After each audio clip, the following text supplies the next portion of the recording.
संतप्त मानस शांत हूँ, जिनके गुणों के गान में वे वर्धमान महान जिन विचरे हमारे ध्यान में।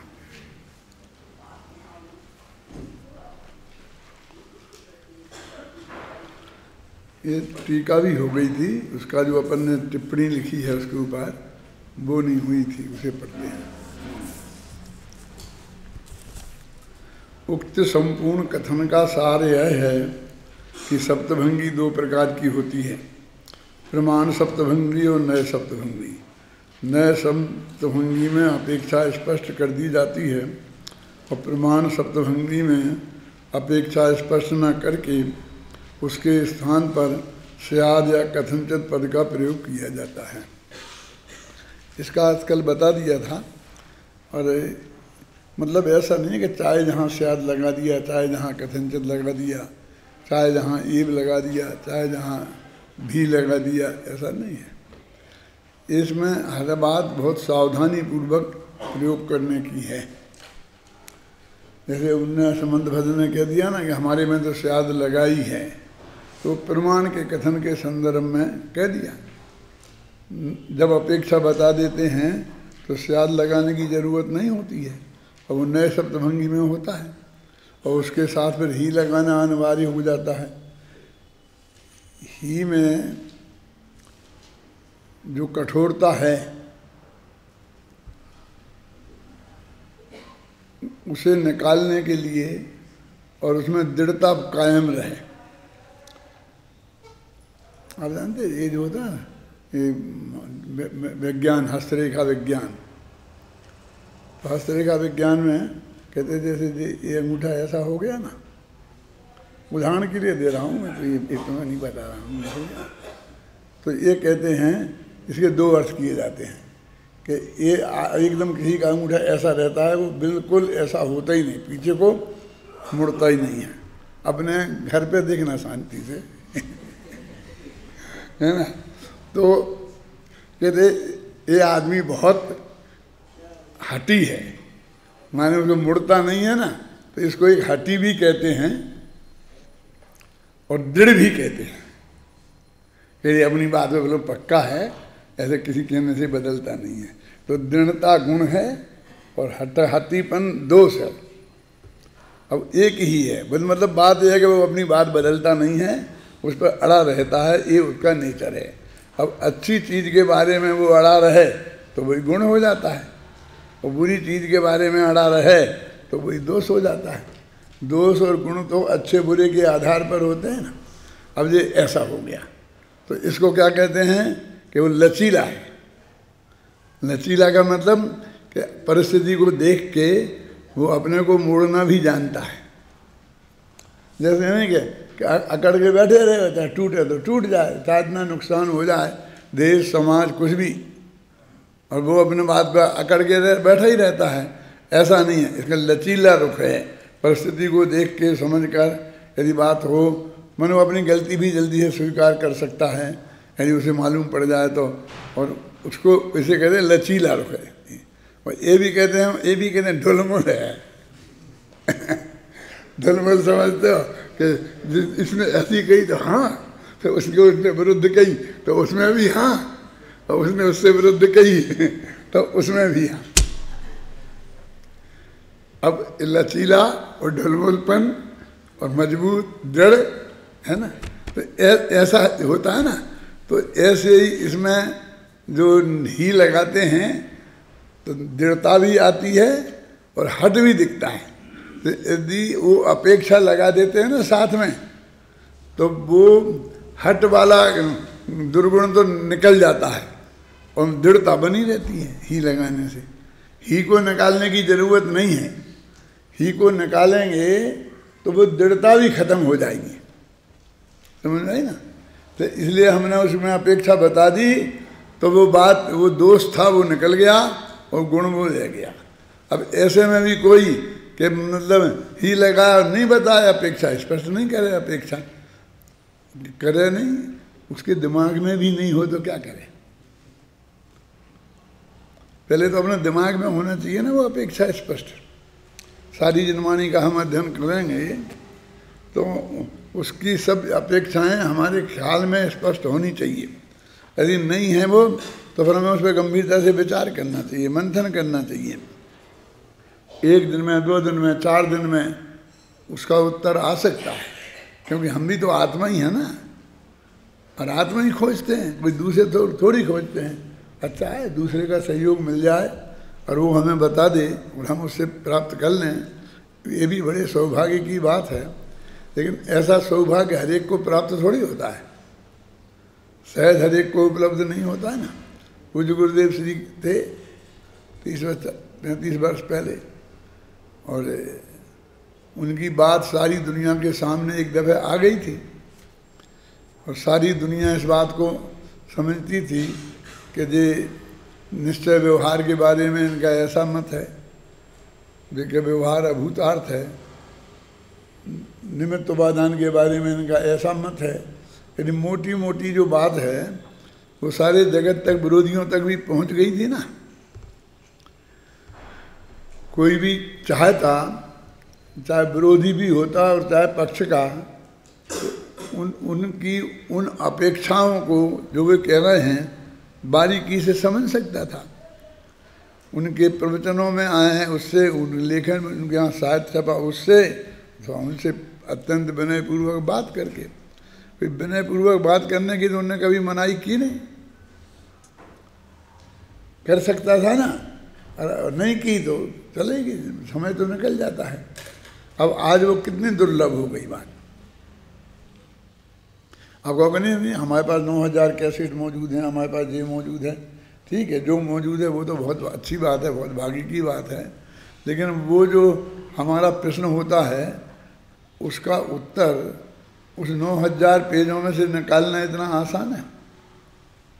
हम उनको पढ़ सकते हैं, सुन सकते हैं, और उनमें जो बातें बताई उनका लाभ ले सकते हैं, लेकिन उस प्रश्न का उत्तर तो नहीं निकाल सकते। क्यों? जैसे अपना भी मान लो इतना साहित्य है और उसमें उस बात का उत्तर है भी, लेकिन उसको खोज निकालना इतना आसान थोड़ी होगा।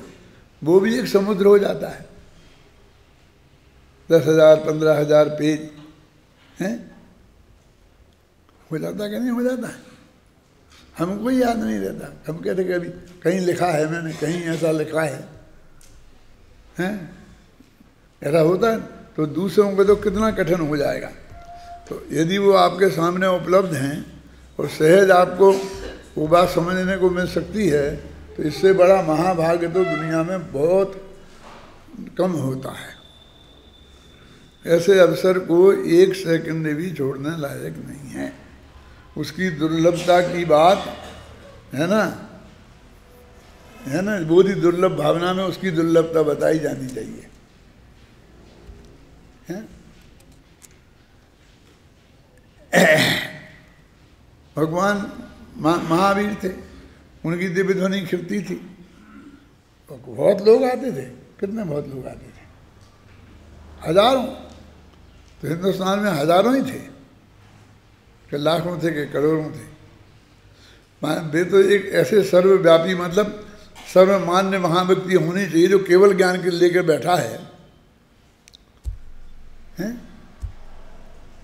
ऐसा विचार बहुत आता था कई दफ़े कि जब साक्षात केवल ज्ञानी बैठा होगा तब तो किसी तरह का कोई विवाद हो ही नहीं सकता है, होने ही नहीं चाहिए। लेकिन ये सारे मिथ्या दृष्टियों ने अपना मिथ्यात्व तो वहाँ भी सुरक्षित रखा, समूषण में बैठ करके भी सुरक्षित रखा। ये बारीक बारीक बातें तो बहुत जाने दो। इतनी सी मोटी सी बात बताई कि द्वारका 1200 वर्ष बाद जल जाएगी, मैंने क्या बताया? इसमें ऐसा समझने का क्या, बुद्धि की बात क्या थी कि बुद्धि में समझ में नहीं आई, सबकी समझ में आ गई कि जलना किसे कहते हैं, जल जाएगी का मतलब क्या है। और उन्होंने कहा ठीक है जल जाएगी तो हम आग बुझा देंगे। हर साल रोजीना आग लगती है देश में और फिर बुझा दी जाती है, कहीं लगती है इस गांव में उस गांव में, हैं, अपने अपने साधनों से बुझा दी जाती है। अभी भी अमेरिका में ऐसे जंगल हैं कि जिनमें आग लग जाती है तो उन्हें 6-6 महीने तक कोई बुझा ही नहीं सकता। ये जो इधर तेल के कुएं हैं ना इराक वगैरह में, इन कुओं में आग लग जाती है तो वो उसे बुझाना बहुत कठिन है। लाखों रुपये का तेल जल जाता है लेकिन उसे बुझा नहीं सकते। तो ऐसी भी आग होती है ना, और ऐसी भी होती है कि रोजीना चूल्हे में अपन लगाते हैं और बुझा देते हैं।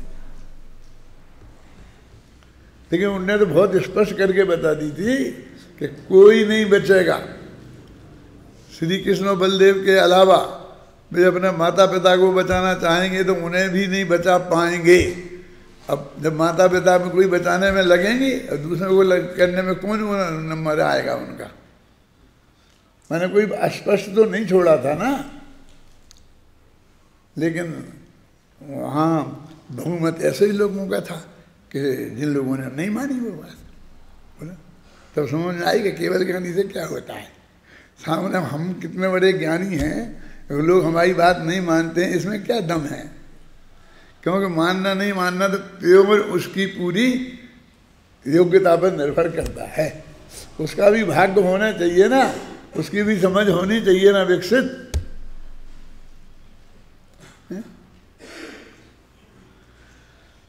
ऐसे भी लोग हैं ना कि उनके जीवन काल में रहे और उनसे नहीं समझी, स्वामी जी से समझी, अत्यंत नज़दीक भी रहे, पास में भी रहे, तो बस अकेला वही प्रवचन का टाइम होता था तो उस वक्त भी आराम करने चले जाते थे और बाकी फिर आगे पीछे आ जाते थे।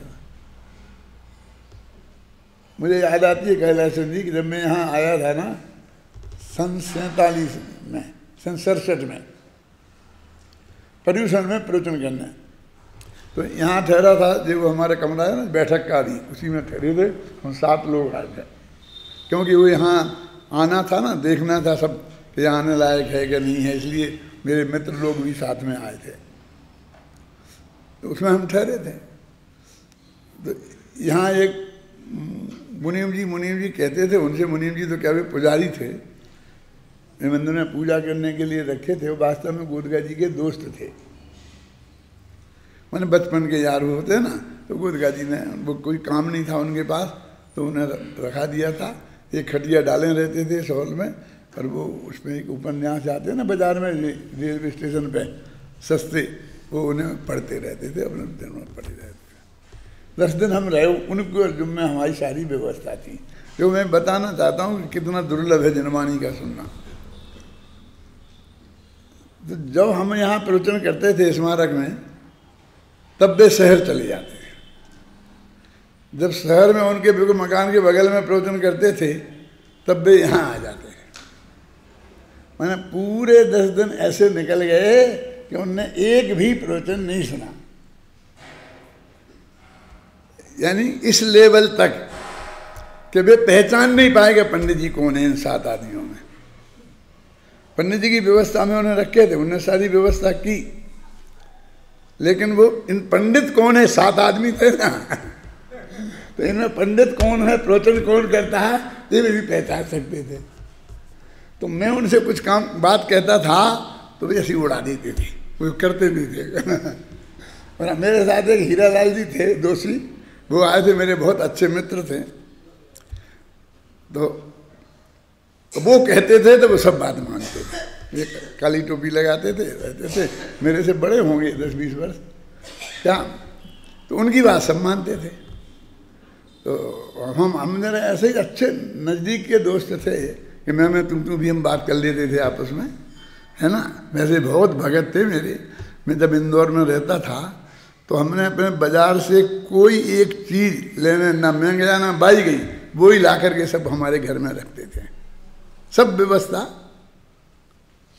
उनके जिम्मे थी, किसी ने कही नहीं थी, अपने प्रेम से भक्ति से।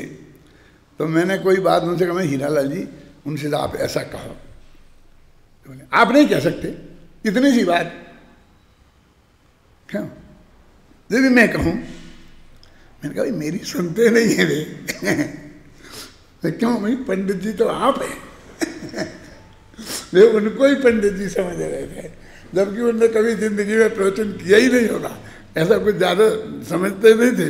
आज हैं कि नहीं है मुझे पता नहीं, चले गए नहीं, ये तो चले ही गए, वे हीरालाल जी हैं कि नहीं हैं।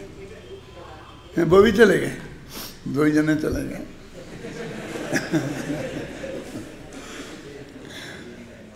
मैंने बताया ना आपको कि ऐसे पूरी व्यवस्था रखते हैं और ऐसे बिल्कुल असंपृक्त रह जाते हैं।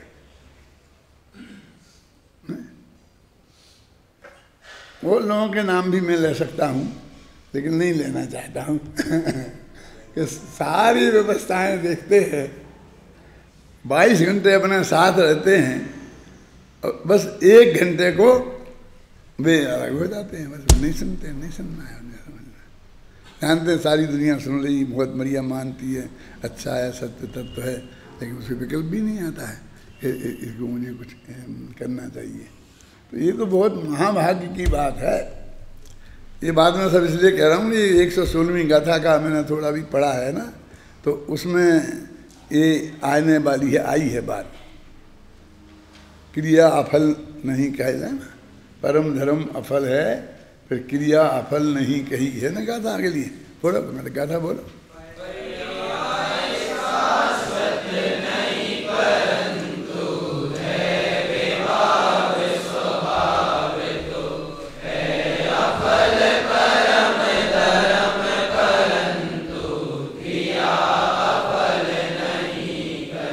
कैसा लगता है, क्या क्या लिखा जी?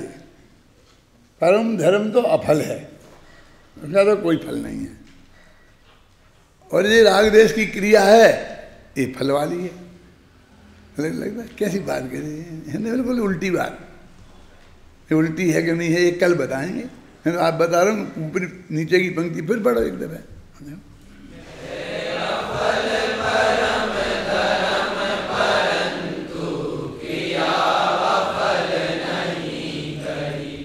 देखा ना, परम धर्म अफल है और क्रिया अफल नहीं। ये कौन? रागदेश की क्रिया, ये दुनियादारी की बातें, ये अफल नहीं है और परम धर्म अफल है। आएगा नंबर, आज आ जाए, कल आ जाए, जब आ जाएगा। पहले तो अपन पीछे कर रहे हैं ना। देखो कहाँ है पेज नंबर, क्या है भैया? 43। हाँ, तो एक कथनचित प्रयोग, इनके प्रयोग को मैंने अत्यंत सावधानी से करने की जरूरत नहीं है। ऐसा कोई साधारण बात समझने के लिए है, माने समझाने के लिए किसी बात को पंडित की जरूरत नहीं है, लेकिन प्रयोग करते वक्त बहुत सावधानी की जरूरत है। क्या? उपर्युक्त सप्तभंगी नए सप्तभंगी है, जिसमें अस्थि ये वैसा लगाया है ना, क्योंकि उसमें अपेक्षा स्पष्ट कर दी गई है। स्वरूप से सत है, पर रूप से असत है आदि। तो स्वरूप से, पर रूप से, ये जो अपेक्षा लगा दी ना, स्पष्ट कर दी गई, तो इसका क्या नाम है? नए सप्तभंगी। तो स्वरूप से सत है, तो स्वरूप से सत ही है, ऐसा अर्थ है। पर रूप से असत ही है, कहते हैं सत भी है, असत भी है, और ही लगा रहे। ही में तो अपर पक्ष का निषेध होता है ना, लेकिन वो स्वरूप से लगा ना। तो जो मैंने अभी बताई आपको कि उसकी दृढ़ता उसमें कायम है और उसमें अपेक्षा लगी है, इसलिए हट का दोष उसमें नहीं आता। आचार्य जयसेन इस गाथा की टीका में स्पष्ट लिखते हैं कि यह नए सप्तभंगी है। वे यह भी स्पष्ट कर देते हैं कि पंचास्तिकाय की 14वीं गाथा की टीका में स्याद अस्थि आदि प्रमाण वाक्यों द्वारा प्रमाण शक्ति बताई गई है। अब आप लोगों को वहाँ देखना चाहिए, क्योंकि जब पढ़ोगे तो जब पढ़ोगे, शायद कोर्स में पंचास्तिकाय नहीं है ना, तो नहीं भी पढ़ोगे। कुछ लोग इतने महापुरुष होंगे कि सारी जिंदगी भी नहीं पढ़े, और कुछ लोग पढ़ सकते हैं, है ना। तो अभी ऐसे मौके पे प्रमाण सप्तभंगी को वहाँ देख लेना चाहिए, इसी मेरा मतलब है। नए सप्तभंगी में एव अर्थात ही शब्द का प्रयोग होता है, और प्रमाण सप्तभंगी में भी शब्द का प्रयोग होता है। वस्तु किसी अपेक्षा सत्य भी है, किसी अपेक्षा असत्य भी है, यह प्रमाण सप्तभंगी के प्रयोग हैं। और स्वरूप की अपेक्षा सत्य ही है और पररूप की अपेक्षा असत ही है, ये नए सप्तभंगी के प्रयोग हैं। वैसे लिखने में कोई कसर नहीं छोड़ी, पूरी स्पष्ट कर दी है बात, लेकिन तो उपयोग लगा के पढ़ना तो पड़ेगा क्या। ये बात मैं आपको ये बता रहा हूँ कि अच्छे अच्छे पंडितों को और मुनिराजों को तो अपन कह नहीं सकते, पंडित शब्द में मुनिराज भी आ ही जाते हैं ना, वे भी तो पंडित हो सकते हैं, मैंने स्वाध्यायी अध्ययन वाले हो सकते हैं, लेकिन इस बात का ख्याल ही नहीं होता, इस पर ध्यान ही नहीं जाता। मैंने जिंदगी भर से हम पंडिताई कर रहे हैं, दिन निकल गए, लेकिन ये भी और ही का प्रयोग कैसे किया जाता है उनका पता नहीं आता। अपन ने शायद अनेकांत शादवाद वाले लेख में ही और भी के प्रयोग पर 1-1.5 पेज पूरा लिखा है ना। बिना अपेक्षा बताए ही शब्द का प्रयोग करना दुर्नय सप्तभंगी है, और स्याद या कथनचित लगाए बिना भी लगाना दुष्प्रमाण सप्तभंगी है। जैसे कि अपने किसी ने अपन को निमंत्रण दिया कि साहब आप हमारे यहाँ शादी में पधारना, आऊँगा ही, ऐसा कहा, होएगा, आ सकता हूँ। क्यों? तो ये क्या फर्क है दोनों में कि आ सकता हूँ नहीं साहब, आना ही है कि नहीं आने का विचार तो पक्का है, टिकट भी करा लिया है, लेकिन फिर ये क्यों कह रहे कि आऊँगा भी, आ भी सकता हूँ, क्योंकि मुझे ऐसा दिखता है कि उन दोनों ये कोई बहुत ज़रूरी काम मेरे को आने वाला है और मैं शायद नहीं आ पाऊँ। तो वो आप अपेक्षाओं से बता दें सामने वाले को तो उसकी समझ में आ जाता है, आप कितना ही हो लेकिन वो उसकी समझ में आ जाता है। ये मेरे एक मित्र थे यहाँ सोहनलाल जी प्रेस जयपुर प्रिंटर्स वाले, तो जब भी अपना कोई काम प्रेस का उनके, जब तक उन्हीं के हम छपती थी सब किताबें पूरी, तो कोई और कहता, माने अखिल जी कहते खास में ज़्यादातर, तो वो उस पर ध्यान ज़्यादा नहीं देते,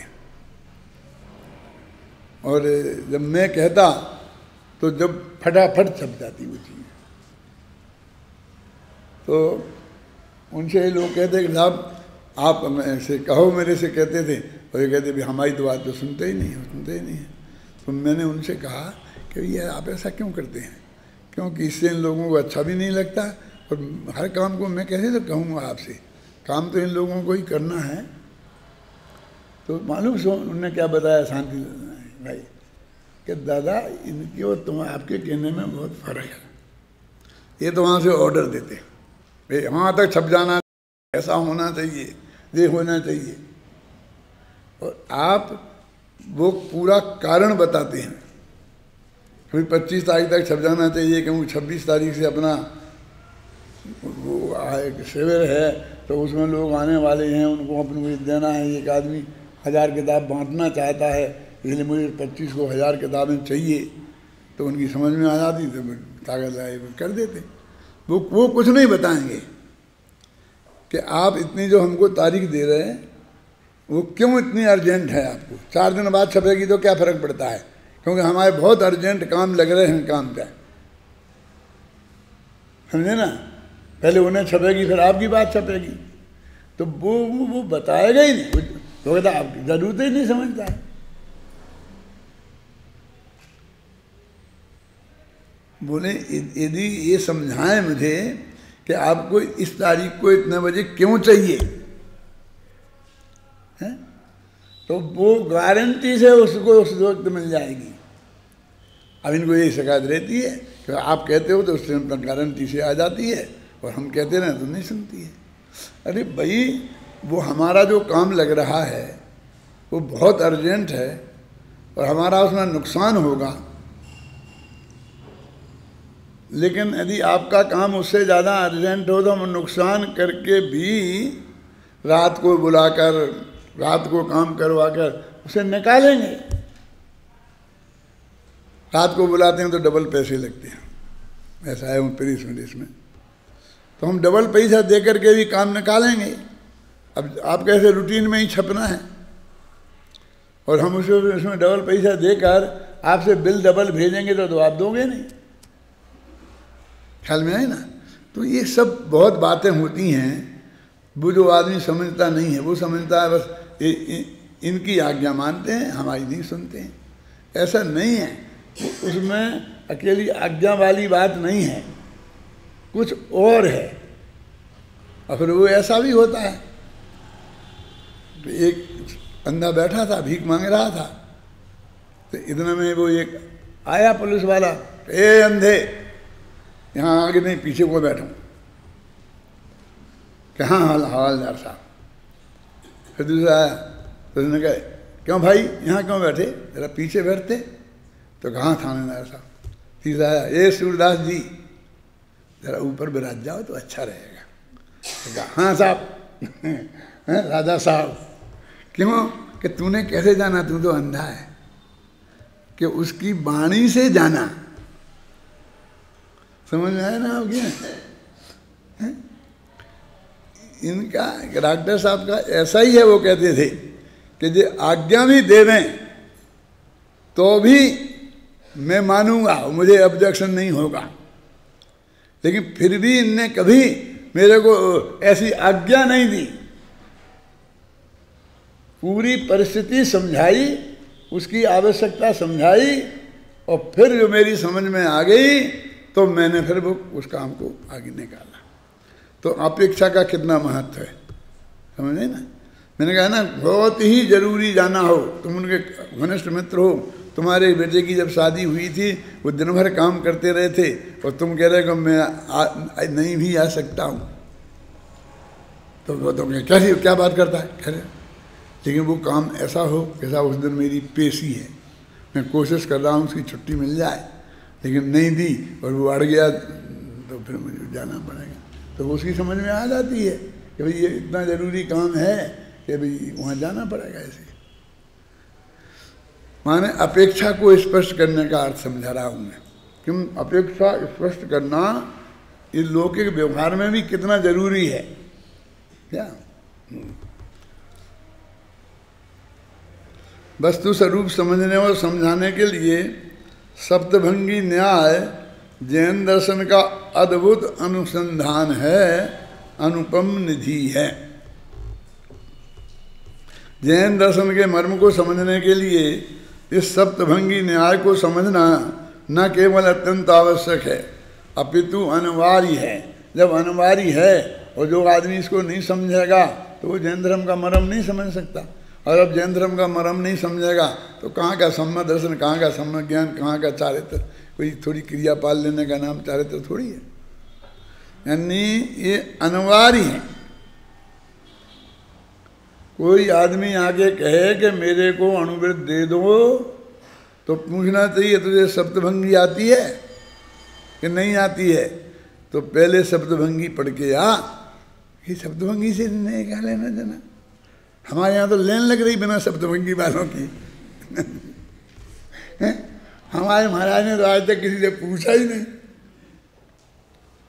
क्यों? अरे जैन दर्शन की प्रतिपादन शैली है, सप्तभंगी कहो, अनेकांत सैदवाद कहो, नए प्रकरण कहो, कई नाम हैं इसके क्या, लेकिन वो जैन दर्शन की तुम शैली नहीं समझोगे तो उसके हर वाक्य का सही अर्थ नहीं समझ सकते, क्योंकि वो हर वाक्य में कितनी अपेक्षाएं लगी हुई हैं और कितने उनके साथ शर्तों के साथ वो सत्य है, वो हमारे लिए जानना बहुत जरूरी है।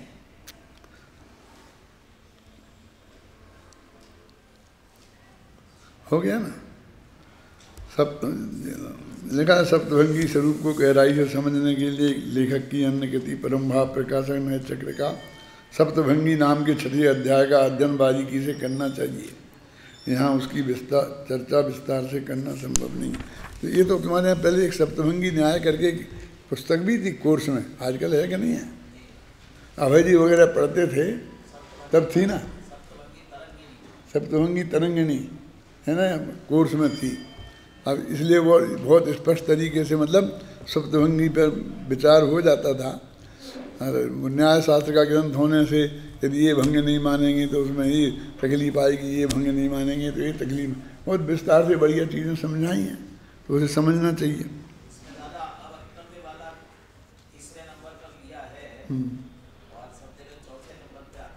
हाँ हाँ, मैंने कहा तो था कि भाई बहुत से लोग ऐसा बोलते हैं अस्ति अस्ति नास्ति, अस्ति नास्ति, फिर अवक्तव्य लेते हैं और ये इसमें तीसरे पे लिया। तो वो कहते पहले वास्तव में मैंने समझाया था इसके बदले में कि दो चीज़ें हैं, पहले कही जा सकती कि नहीं, वक्तव्य के अवक्तव्य। अवक्तव्य वक्तव्य की वो सप्तभंगी है, समझ गए ना। तो वो बाद में वक्तव्य अवक्तव्य की शब्द ये नक्की हो गए कि कहा जा सकता है, तो क्या कहा जा सकता है, तो अस्ति कही जा सकती है, नास्ति कही जा सकती है। अब जहाँ जिनने तीसरा वहीं लिया तो अस्ति नास्ति दोनों कही जा सकती हैं, क्योंकि वो भी वक्तव्य का बोल है, अवक्तव्य का नहीं है। कौन सा चौथा, तो उसे तीसरी जगह भी रख सकते हैं। और फिर चौथे में अब यहाँ से अवक्तव्य की बात शुरू होती है, तो एक सामान्य अवक्तव्य, एक अस्ति अवक्तव्य, एक नास्ति अवक्तव्य, एक अस्ति नास्ति अवक्तव्य, तो ऐसा भी बिल्कुल बढ़िया बैठता है। और फिर वो कहते हैं अस्ति नास्ति दोनों की बात कर दी कि वो तो मिला हुआ है, इसलिए उसके पहले ही अवक्तव्य की बात कर लो। ऐसे ये अपेक्षा है, बताई थी उसने, उदाहरण भी दिया था सब। एक लड़का मेरे पास चक्कर काटता है कि भाई मुझे सप्तभंगी की चर्चा करनी है, तो मेरी तबीयत ऐसी ठीक नहीं है तो मैं नहीं कर पाया, लेकिन वो यहाँ है प्रवचन में है, तुम थे ऐसा कि प्रवचन करता हूँ ना, तो तुम्हें ऐसा मत समझना ना कि मेरी तबीयत बहुत ठीक है। ये तो मैं पूरी शक्ति लगा करके, और मेरा समझ लो कि बहुत रुचि का विषय है, इसलिए करता हूँ। इतना मेरा है नहीं स्वास्थ्य ठीक है, ये तो दाढ़ में भयंकर दर्द है, कमर में भयंकर दर्द है, बैठ नहीं सकता हूँ, पैर में दर्द है, खड़े नहीं रह सकता हूँ। जो काम करता रहता हूँ ना शांति जी, वो तो मेरा अत्यंत रुचि का विषय है ना, इसलिए मैं लगा रहता हूँ। तो उसको 2 दिन मैंने मना किया तो उसको तो बुरा तो लगता होगा कि भाई घंटा भर तो प्रवचन करते हैं और मुझको 2-5 मिनट बात करने के लिए मना कर देते हैं। फिर तुम्हारा शांति जी से निपटा तो निपटा लो, कोई खास बात हो तो शांति जी मेरे से कहेंगे, फिर अपन बात करेंगे, हैं। देखो फिर किसी से बैठ के बात करते हैं तो घंटा आध घंटा लग जाता है, फिर मेरा ही उपयोग लग जाता है, तो मैं ही नहीं छोड़ता हूँ, तुम तो छूट के भागना चाहो। क्या, लेकिन नहीं छोड़ता हूँ इसलिए। अब देखो मैं सचमुच उसे पहचान नहीं सका, यहाँ बैठा है पहचान नहीं सकता कि कौन है, ये अपना विद्यार्थी है क्या, बाहर हो गया होगा क्या, भूतपूर्व है क्या, भूतपूर्व है, मुझे अभी कुछ पता नहीं है। ये आया है विद्यार्थी है, इतनी बात मैं जानता हूँ। कहता चलो हो गया ना ये तो अपना, अब अपनी अगली गाथा शुरू करना चाहता हूँ, है ना अपने पास 10-15 मिनट। 16वीं गाथा पढ़ो।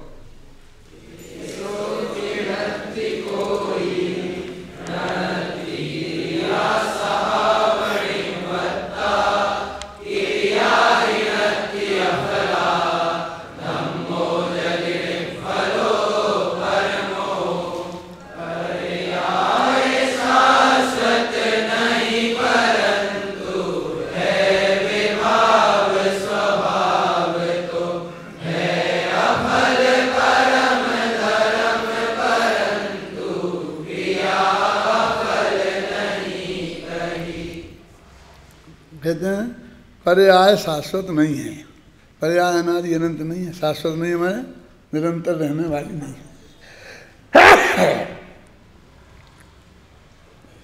एक पर्याय की अपेक्षा बात है जी, पहले पर्यायों का जो प्रवाह है ना वो तो अनादि अनंत है, तो वो तो द्रव्य का लक्षण है, इसलिए इसके साथ उसका कोई विरोध भाव नहीं आता है।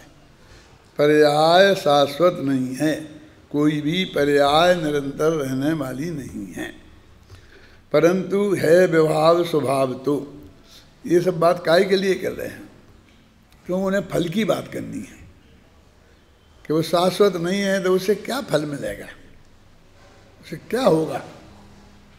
पर्याय शाश्वत नहीं, अब वो आई एक समय को पैदा भई, अगली समय में खत्म हो जाने वाली है, वो क्या तो किसी का कुछ करेगी और क्या अपना करेगी, ऐसा लगता है कि नहीं है?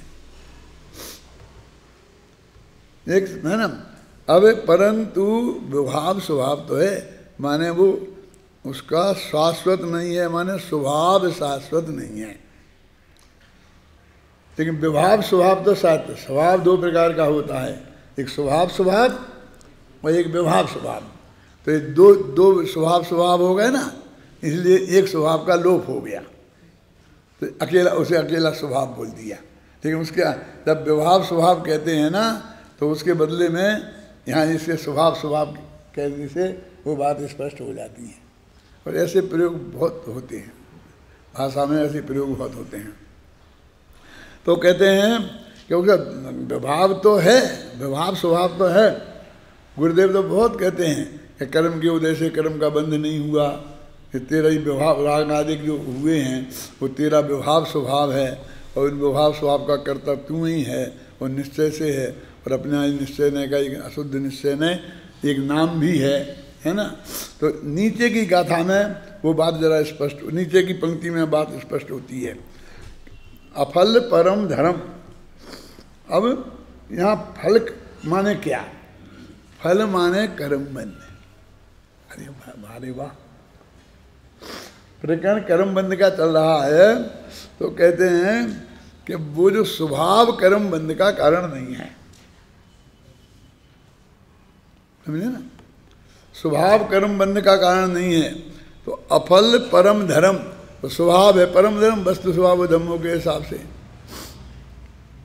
अतो शुद्ध उपयोग के हिसाब से कहते हैं परम धर्म तो अफल है, माने वो संसार के रूप में नहीं फलता, उसका फल मोक्ष मिलता है, लेकिन उसको फल ही नहीं कह रहे। अब तुम्हें तेरे को फल भोगना पड़ेगा, जब भोगना पड़ा कहते हैं तो उसका अर्थ संसार के ही फल से दुख से मतलब होता है। परंतु क्रिया अफल नहीं कही, लेकिन जो तेरे अंदर जो रागादि भाव हो रहे हैं वे नहीं फलेंगे, इस धोखे में मत रहना, उनके अनुसार तो बंद होगा ही। तो अफल परम धर्म और क्या है आगे, क्रिया अफल नहीं कही। अभी ये जब पंक्ति अपन पाठ करते हैं ना, और जब ये पंक्ति हम आवे तो हमारे समझ में ये बात आनी चाहिए ना कि यहाँ किसको कह रहे हैं कि जिसका फल नहीं मिलेगा, और किसको कह रहे हैं कि फल मिलेगा, और फल माने क्या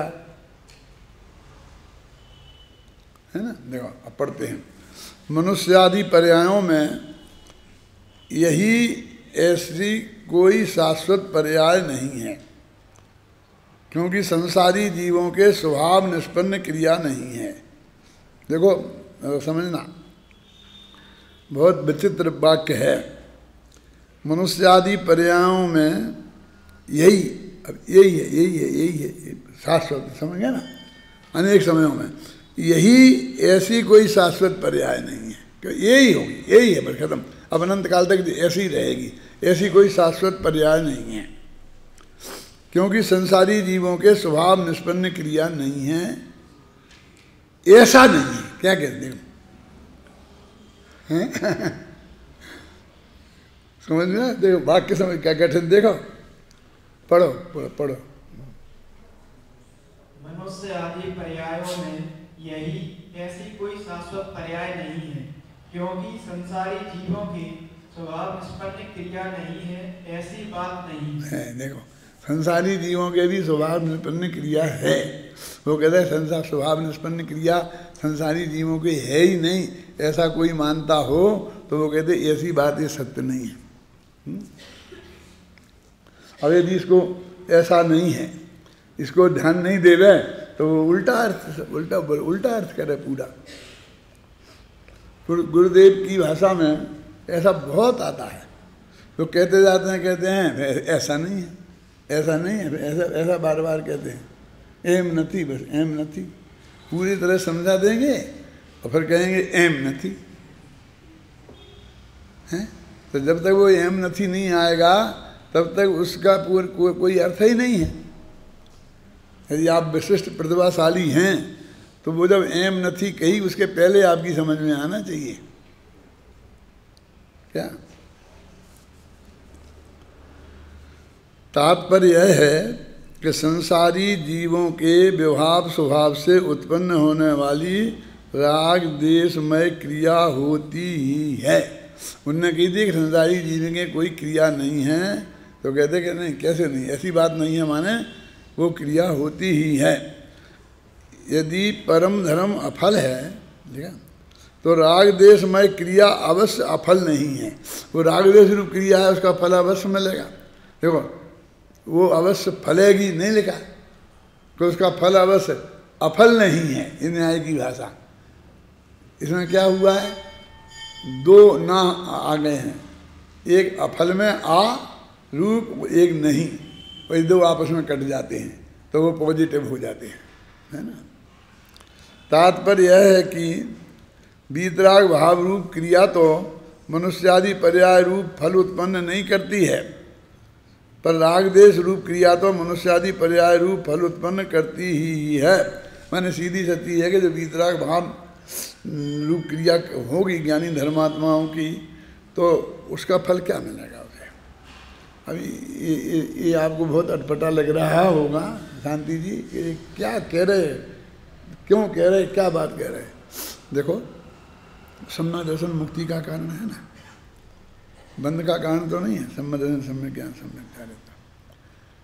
अब एक जीव तद्भव मोक्षगामी नहीं है, और सम्मा दर्शन ज्ञान चारित्र उसके हैं, तो उसको जो देवगति का बंध होगा, जो जाएगा जहाँ भी, तो उसको तो जो उसको जो शुभ राग हुआ है तो उसके फल में जाएगा। और उसकी धर्म वाली क्रिया तो बिल्कुल अफल हो गई ना। आप समझ आए क्या, उसका तो कोई फल मिला ही नहीं, कि उसका फल तो मोक्ष था, वो तो अभी मिला नहीं। अब जब मिलेगा तब मिलेगा, तो अकेली इतनी से थोड़ी मिल जाएगा, उस वक्त भी करेगा ना सम्मादर्शन वगैरह, होगा कि नहीं होगा। तो वो क्या कह रहे हैं कि ये जो परम धर्म है ये अफल है, समझ में आया। अब कब तुमको बोले कैसी बात करते हो, उसे तो मोक्ष मिलनी चाहिए, उसे मिलनी चाहिए, उसे मिलनी चाहिए। अब देखिए ऐसे ही परम अधर्म, तीव्र मिथ्यात्व, परम एकत्व बुद्धि, और कहते यहाँ तो कुछ हुआ नहीं, तो परम एकत्व बुद्धि तीव्र मिथ्यात्व बनी रही, स्वर्ग में चला गया। देवगति में नहीं कह रहा हूँ, स्वर्ग कह रहा हूँ जानबूझकर, क्योंकि उसने बताया था परम हंस नामा परमति आदि सहस्रार्ध नहीं गति, तो 12वें गुणस्थान 12वें स्वर्ग तक जाता है। अब स्वर्ग तक तो अधर्म तो फला नहीं ना, धर्म भी नहीं फला, क्योंकि उसका फल मोक्ष था और इसका फल निगोद था मिथ्यात्व का, और अधर्म भी नहीं फला, लेकिन दोनों फलेंगे। क्यों? क्योंकि इससे कोई बंध तो होता नहीं, जो उदय में आएगा और फिर वो फलेगा, तो फिर बेकार ही हो गया ना। समय दर्शन क्या करे मिथ्या दर्शन, अरे बेकार नहीं। वो जो जितने काल तक मारीच 3, 4, 8 भव तक लगातार शुभ भाव करता रहा, लेकिन वो जो अंदर विद्यमान था अधर्म, फिर वो निगोद गया ना उसके बाद में। पुरुषासिद्धि पाद में लिखा है ना, एनांशेन रागा तेनांशेन बंधनम अस्ति, एनांशेन राग नहीं है, बंध नहीं है, पर बस बंध है और बंध नहीं है, यही सब बात करी। मोक्ष है नहीं कहा, और मोक्ष है तो क्या, अब इसी को मुक्त मान लोगे, इतनी बात विकार से मुक्त हो गया। कोई मजा तो आया ही नहीं मोक्ष का, और तो मजा आ गया ना। मजा चौथे गुणस्थान में कोई सुख नहीं है।